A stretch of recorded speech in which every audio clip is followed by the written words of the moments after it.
కాకమ్మ ఆగమ్మ దయబెట్టకమ్మ అసలు కూర ఎదు కూడా కూడా వచ్చాడు పారిపోత దూరంగా కుర్రమ్మ దయబెట్టక ముద్దులే తల్లి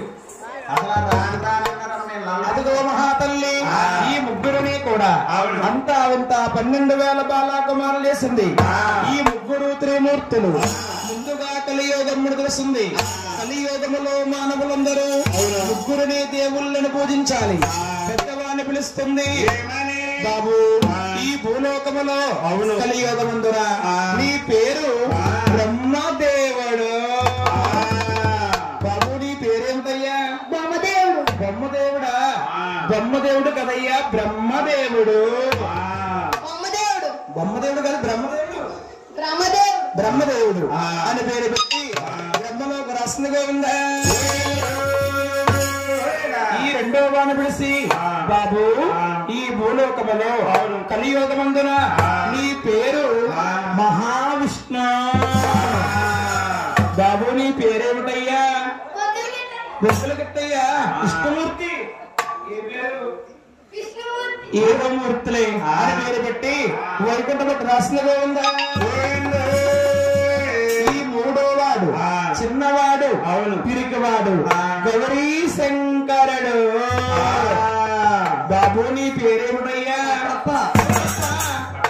సిట్టుగప్పలో ఉన్నావు బాబు. ఇది మహాత్ములకి బొంతగప్ప, ఇదిగో పండుగప్ప. గౌరీ శంకరుడు అని పేరు పెట్టి కైలాసం రాష్ట్రంలో ఉందా. మరి ముగ్గురికి రాజ్యాలు వంచిందమ్మా. అయితే అమ్మా ఎవరో రాజుల ఎవరలాగా ఉన్నారు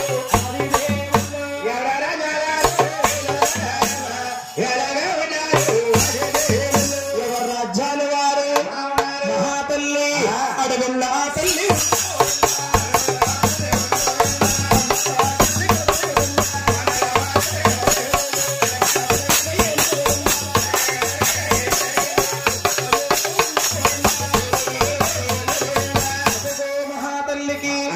అడవులో ఉంటుండగా ఆకలి పుట్టుకొచ్చిందమ్మా.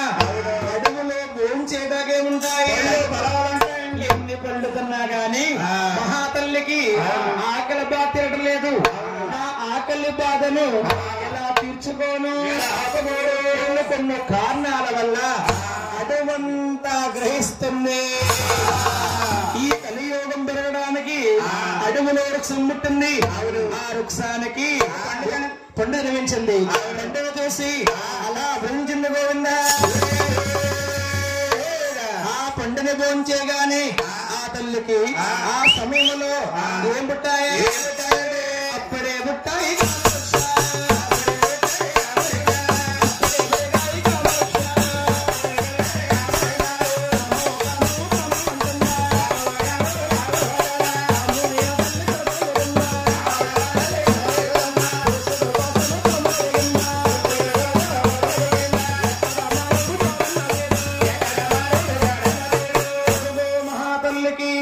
పండుని భోంచేయగానే కామాలు పుట్టవచ్చాయి.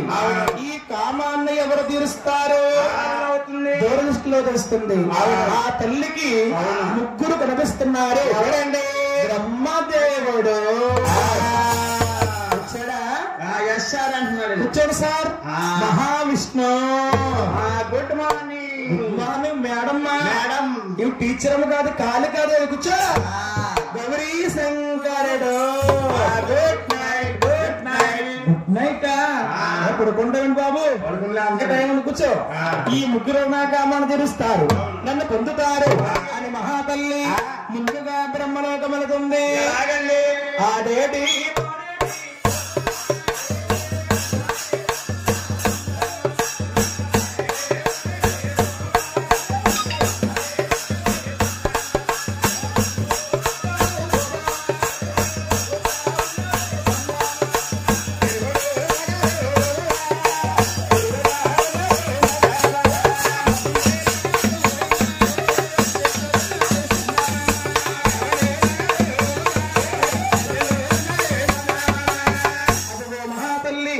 బ్రహ్మలోకము వెళ్ళి బ్రహ్మదేవుని చూసి అంటుంది, బాబులు బాబు బ్రహ్మదేవుడు నాకైనా కామాలో పుట్టి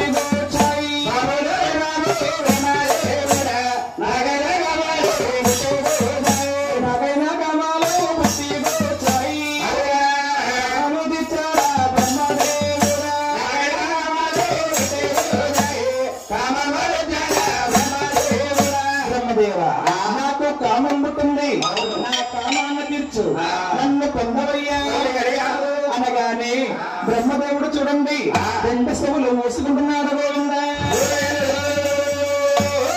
ఏమేమి కనీ పెంచిన కన్నా తల్లి నన్ను కాను తీర్చమంటుందా